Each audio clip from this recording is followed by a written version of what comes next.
और सीधे रुक करेंगे अजय माकन की पत्रकार वार्ता का। और पॉलिटिशियंस दोनों के दोनों उस डेफिनेशन के अंदर कवर होते हैं। और अगर स्पोर्ट्स बिल को जो मैंने उस वक्त रखा था उसको अगर एज इट इज भारत सरकार अगर उसको अडॉप्ट कर ले तो पब्लिक सर्वेंट्स और पब्लिक फंक्शनरीज दोनों के दोनों, जिसके अंदर पॉलिटिशियंस और ब्यूरोक्रेट्स दोनों कवर होते हैं, तो कोई भी इनमें से जो आज हमारी एग्जीक्यूटिव बॉडी है, मेरे ख्याल से 95% लोग इसमें से बाहर हो जाएंगे। हमारे यहाँ पे दुख की बात यह है, अगर आप अंतर्राष्ट्रीय स्तर के खेल संगठनों को और भारत के खेल संगठनों को देखें तो बाहर के खेल संगठनों के अंदर विशेषज्ञ ही इसमें इंपॉर्टेंट रोल प्ले करते हैं। हमारे यहाँ पे सारी के सारी जगह जो हैं वो स्पोर्ट्स की बॉडीज को, सारी की सारी स्पोर्ट्स बॉडीज के ऊपर पॉलिटिशियंस और ब्यूरोक्रेट्स ने कब्जा कर रखा है, जिसकी वजह से आज भारत के अंदर स्पोर्ट्स का ये हाल हुआ है। तो अगर पब्लिक सर्वेंट्स और पब्लिक फंक्शनरीज जो हमारे ओरिजिनल स्पोर्ट्स बिल में 2011 में मैं लेकर के आया था, अगर उसको एज इट इज अगर उसको ये सरकार भी उसको मान लेती है तो सारे पब्लिक सर्वेंट्स और पब्लिक फंक्शनरीज ऑटोमेटिकली इस दायरे से बाहर होंगे और हमारे भारत की स्पोर्ट्स व्यवस्था को साफ करने में इससे बहुत बड़ी मदद मिलेगी।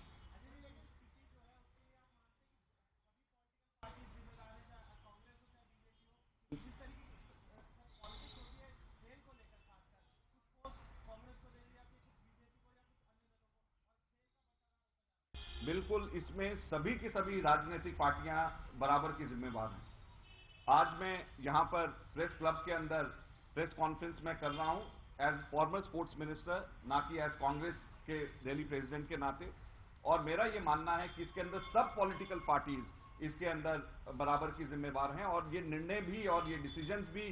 आगे अगर स्पोर्ट्स को क्लीन करना है तो खेल की भावना से, राजनीति से ऊपर उठ करके ही करा जा सकता है और कोई तरीका खेल को साफ करने का नहीं है। और अभी खेल को साफ करने की जगह चौटाला और कलमाड़ी जी को लाइफ टाइम प्रेसिडेंट बनाने से मैं समझता हूं कि हमारी उल्टी गिनती हम लोगों ने भारत के स्पोर्ट्स की एक तरीके से शुरू कर दी।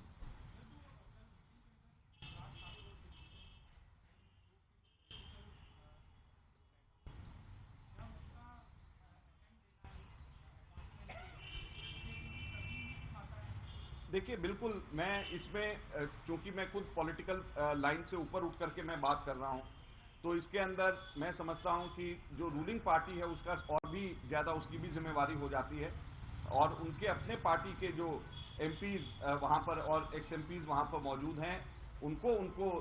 जरूर देखना चाहिए। और पॉलिटिकल क्योंकि निर्णय स्पोर्ट्स मिनिस्ट्री ने अगर स्ट्रांग लेना है तो जो स्पोर्ट्स मिनिस्ट्री को कंट्रोल करने वाली पॉलिटिकल पार्टी है उसको भी अपने खुद की अपने पार्टी के फंक्शनरीज को ये निर्णय ये बताना चाहिए, निर्देश देने चाहिए कि इस प्रकार के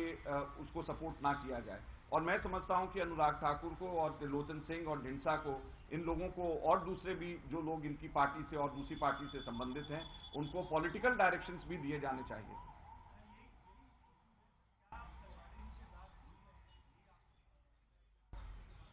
नहीं, देखिए, कलमाड़ी जी के मसले में तो कोर्ट में केसेस चल रहे हैं और वो चार्जशीटेड हैं और हम लोगों के ऊपर हमेशा कॉमनवेल्थ गेम्स को लेकर के आरोप लगाए जाते रहे, लेकिन कांग्रेस पार्टी के समय में ही कलमाड़ी जी को सीडब्ल्यूसी के चेयरमैनशिप से हमने हटाया, सीबीआई के केसेस करे, जेल में गए और अब जो लोग आरोप उनके ऊपर लगा रहे थे उन्हीं के समय पे उनको लाइफ टाइम प्रेसिडेंट बना दिया गया। तो ये कैसे इसको आप जस्टिफाई कर सकते हैं? और फिर साथ में उनके अपने रूलिंग पार्टी के मेंबर्स ऑफ पार्लियामेंट उसके अंदर वहां पे मौजूद हैं। तो ये कैसे इस चीज को जस्टिफाई कर सकते हैं कि आप जो उस वक्त कॉमनवेल्थ गेम्स की बात कर रहे थे, आपके समय के ऊपर जिनको हम लोगों के समय पे हटाया गया उनको आपने वापस उनको लाइफ टाइम प्रेसिडेंट अपने समय में बना दिया गया।